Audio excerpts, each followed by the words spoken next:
Volvemos, regresamos. Doctor, antes de empezar, quiero hacer una pregunta. Ahora que estamos hablando con Pablo. Me están hablando, pero no escucho nada, ¿eh? Hola, hola, hola. ¿Me escucha? A ver, Hola, hola, hola. sí, a ver. Tenemos una duda acá con Pablo sobre el tema de la entrega del trabajo, sobre todo las legislaciones meritocráticos. Bueno, yo lo que ¿Cuál?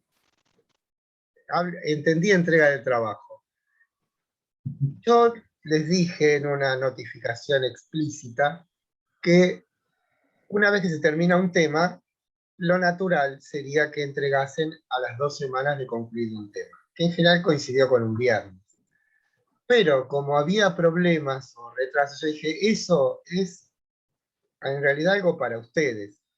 Para mí, el 1 de diciembre es el examen final, presencial. Ese día, los que puedan dar examen serán aquellos que hayan entregado todos los trabajos prácticos. Lo único que les pido, o les pedía, es que me los entreguen con algunos días para poder corregirlos. Pero ya me deshice de la cuestión de ponerle un plazo. El plazo era como decir, bueno, para que no se olviden lo que vimos, para que haya una continuidad, pongamos 2 semanas después de terminar un tema. Pero no es que si no lo hacen directamente se pierde la materia, nunca dije eso. Es más bien para ponerle una cierta una notificación, no sé si sea restrictiva, pero sí como para que después no, es, lo que, es por experiencia. Lo que pasa después es que entregan todo junto y lo que entregan es muy malo y no es aceptado. ¿Por qué? Porque se precipitan a hacer 3 trabajos seguidos de algo que pasó hace un mes y medio y sale mal. ¿Mm? Descartes dice que los errores vienen de dos fuentes, la precipitación o el prejuicio.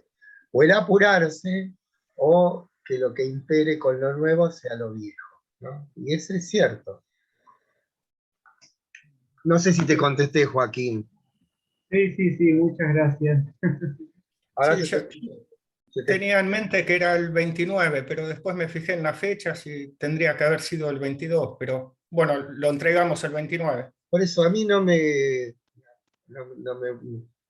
es el problema que no cumplan con una fecha precisa, sino que llegue el momento de cuando ya sea una fecha límite, o sea, 3 días antes del final, y traten de hacer las cosas así, a tontas y a locas, como se dice. Bueno, seguimos, vamos bien hasta ahora, ¿se entiende? Sí, No fue una expresión muy, como digamos, muy convencida, me pareció. bien, estamos entendiendo un poquito, sí. Vamos. Vamos.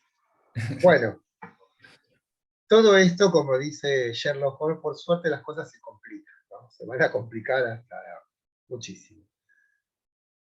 Bien, acá, pero nos sirve para la vida, ¿no? O sea, decir, bueno, y estas representaciones, o sea, aquello que está contenido en mi mente, ¿de qué dos tipos son? ¿No? Entonces dirá Kant, hay o intuiciones o conceptos. Desde ya les digo que el término intuición en Kant tiene una connotación, una limitación, se puede decir. ¿Por qué?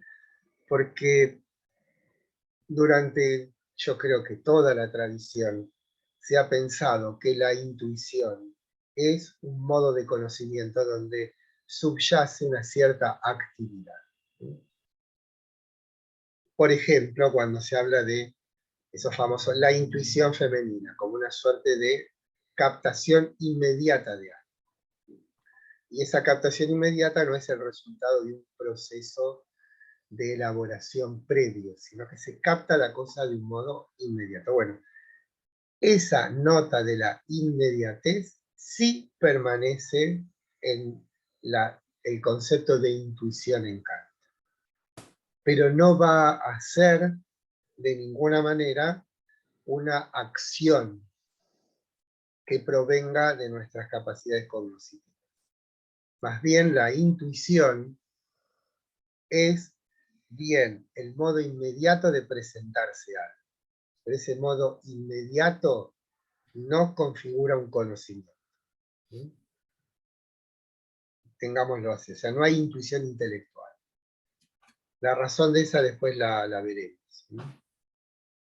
Hay una razón muy profunda, podemos decir, más que profunda, muy significativa.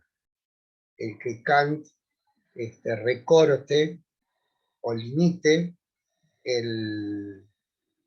la representación intuitiva a su inmediatez. Esto es, cuando hablo de inmediatez, digo que cuando yo toco un vidrio, la sensibilidad me notifica de algo frío, podemos decir, de algo no blando, rígido, ¿sí? Pero la sensibilidad, la intuición, no me va a decir vidrio, va a ser solamente esa sensación inmediata. ¿Sí? Vidrio será un resultado de una acción proveniente necesariamente del entendimiento, que ante una, podemos decir, multiplicidad o colección, si ustedes quieren, de notificaciones sensibles, podemos decir, establece a esas notificaciones sensibles, las establece como un vidrio. Por esto quiero decir, que parezca un poco artificioso todo esto, que para Kant, un objeto, más que el origen de algo, es un resultado de algo, es un resultado de una acción. Eso no quiere decir que Kant va a decir que el objeto no existe. Claro que existe. Pero su existencia no proviene del objeto como tal, sino de nuestra actividad cognoscitiva. ¿No? Que en principio, digamos, y refrendando esto de las representaciones son o es la noción más abarcadora de toda la crítica, porque en toda la crítica nos encontraremos con representaciones, y obedeciendo al principio del inventario, dirá Kant, tenemos dos tipos de intuiciones, ni 5, ni 3, ni 1, 2. Las intuiciones y los conceptos. Y las intuiciones tienen dos notas que las definen, que es la inmediatez y la particularidad, como dice ahí abajo, o singularidad. ¿Qué quiero decir con singularidad? Que nosotros nunca intuimos generalidades, nunca intuimos objetos en general. Intuimos, digo, veo, huelo, toco, oigo, gusto, cosas que se me presentan. Nuestros órganos de los sentidos son afectados por eso que se aparece. Y el modo de afección de eso que se aparece lo tenemos a través de los órganos de los sentidos. Ahí tienen ustedes el carácter de inmediato, o sea, no hay nada entre la cosa y mi captación de la cosa. Por eso la nota de la inmediatez. Y por otra parte, aquello que es captado es una palabra un poco fuerte, aquello que es, que nos afecta, podemos decir, entendamos por afección una modificación de nuestra mente. O sea, si giro la cabeza, veo otra cosa, y ese simple girar la cabeza, lo que hizo fue que fuese mi mente modificada por un algo que no era lo mismo que estaba ahora mirando, o oliendo o sintiendo. Como ese impacto inmediato de, entre comillas, la realidad en nosotros se llama intuición, y es una representación. O sea, es la presentación en nosotros de las cosas tal como inmediatamente nos afectan. ¿Me siguen o no? Sí, profesor. Sí. Bueno, a su vez, tanto las intuiciones como los conceptos tienen las notas, a su vez, o sea, se clasifican en puras o empíricas. Empíricas son todas aquellas presentaciones de las cosas o representaciones de las cosas que afectan o nos afectan sensiblemente, ¿no? Véase esto que decíamos recién. Y puras, dejémosla por un momento, ya veremos cuáles son, pero en principio digamos que una representación es pura cuando es independiente de la experiencia, cuando no proviene de la experiencia. Por otra parte, les digo, voy a terminar con las representaciones y vamos a dejar porque la verdad que mi estado no es el mejor. No sé por qué me dura tanto, pero tengo la nariz como fuego en la nariz. Y la garganta, como ven, ya mucho no me da. Así que para salvaguardarme y salvaguardarlos, vamos a terminar con esto, si les parece. Lo que yo no quiero es que se sienta como una declinación. Lo que pasa es que para dar esto hay que estar con la mejor condición, ¿no? ¿Estamos de acuerdo? Digan que sí. Sí, sí. Sí, Sí, profe, no hay profesor, problema. Aparte, como esto es muy denso, necesita grande despliegue por ahí, la acumulación de datos es contraproducente. Entonces, poco tenemos bastante tiempo, creo yo, para hacerlo bien.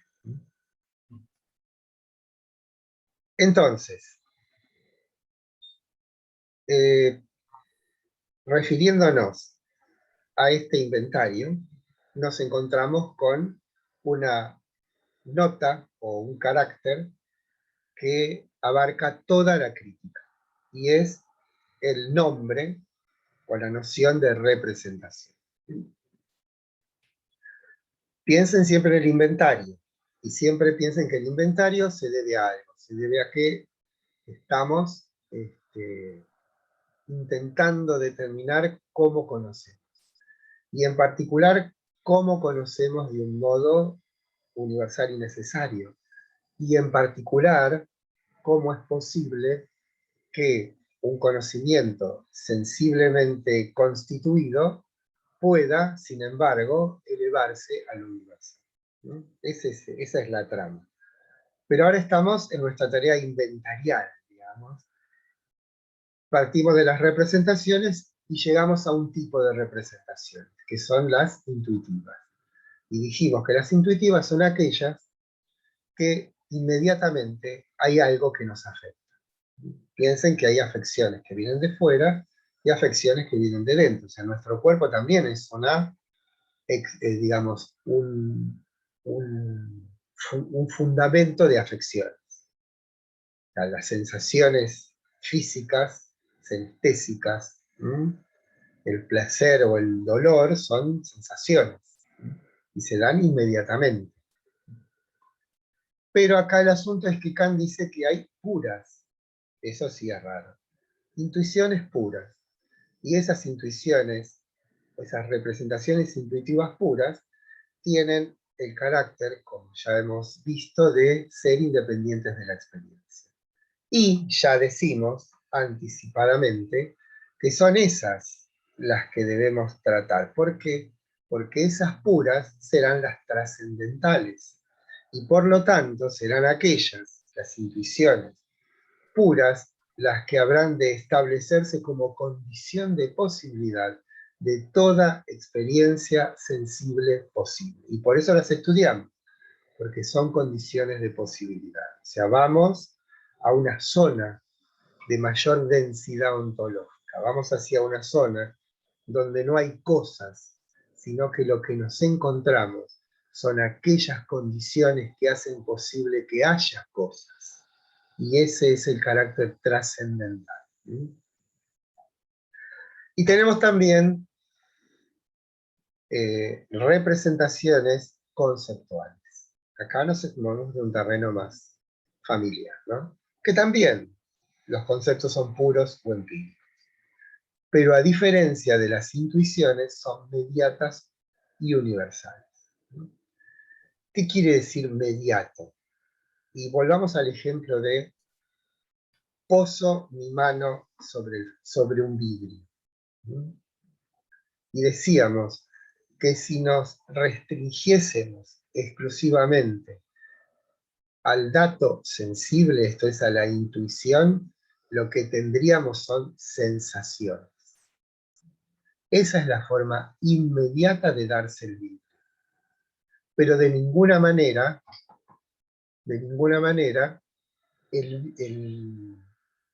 esas sensaciones en sí mismas me notifican su ser vidrio, con perdón, ¿no?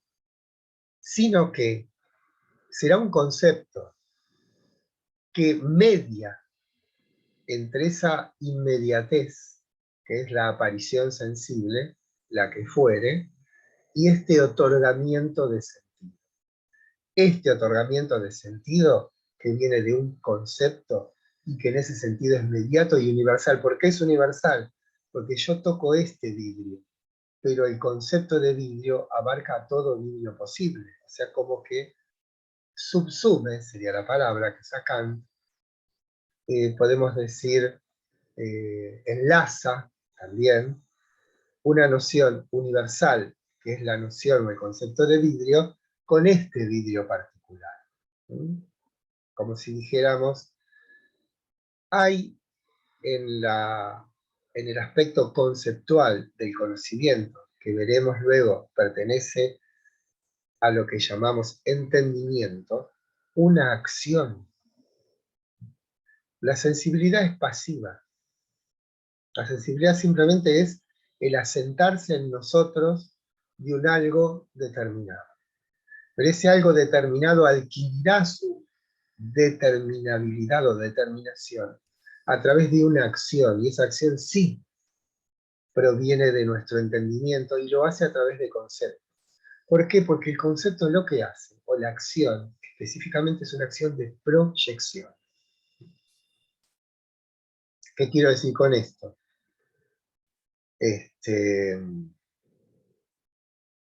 Mi ejemplo es un ejemplo así como selvático.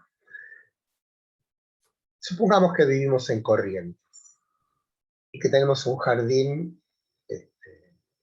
lujurioso, plantas por todas partes. Y se nos ocurre ir a regar las plantas en la noche. Busco la manguera medio al tanteo entre los arbustos, tomo la manguera y resulta que es una yarará, una serpiente. Más allá de los efectos que pueda tener eso, la pregunta sería ¿quién se equivocó? ¿La sensibilidad o el entendimiento? Pregunto.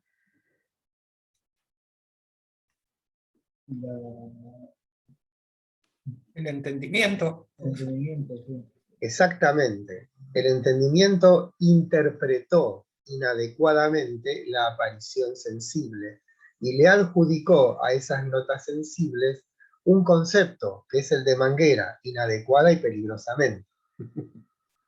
Pero se dan cuenta que lo que hace, y si lo llevan ustedes a la práctica, van a ver que la acción a través de la cual el mundo se nos vuelve familiar o no familiar, es porque hay una acción, y esa acción tiene una intención, esa intención es la de determinar algo. Y esa determinación de algo, en términos kantianos, no puede provenir de la sensibilidad, sino del entendimiento. ¿Por qué? Porque es el aspecto activo del conocer. En cambio, la sensibilidad es pasiva, es receptiva, y el entendimiento es activo. Y el modo de actividad del entendimiento podríamos nosotros llamarle proyección. Y una proyección que es, sino, un lanzar posibles. Ese lanzar posibles está asentado en algo que es el concepto. Todo concepto es un haz de notas que se llevan a cabo, o mejor dicho, se explicitan a través de una acción, y esa acción tiene por fin la determinación de un algo como algo. En este caso, inadecuada y peligrosamente una serpiente en lugar de una manguera. Y el otro ejemplo que se me gustó, tenía un alumno que contaba que estaban con un grupo de amigos en una playa de estas generosas argentinas, generosas en tamaño. Al atardecer llovía, casi del crepúsculo, e iban todos resguardándose con una lona, iban todos caminando con una lona, así, por la playa. Y a lo lejos ven que también se acerca una figura horizontal, oscura, que no pueden determinar. Entonces lo que hacen es empezar a conjeturar, es esto, es lo otro, ¿no? Y cuando están a una distancia cercana, digamos, se dan cuenta de que era otro grupo de muchachos que, como ellos, estaban albergándose en una lona. Entonces, si tomamos en cuenta ese momento intermedio donde no sabíamos qué era lo que se venía, ¿cómo operó nuestro entendimiento sino lanzando posibles, conjeturando, o sea, proyectando posibilidades? Y esas posibilidades, ¿dónde arraigan? Primero en una aparición sensible.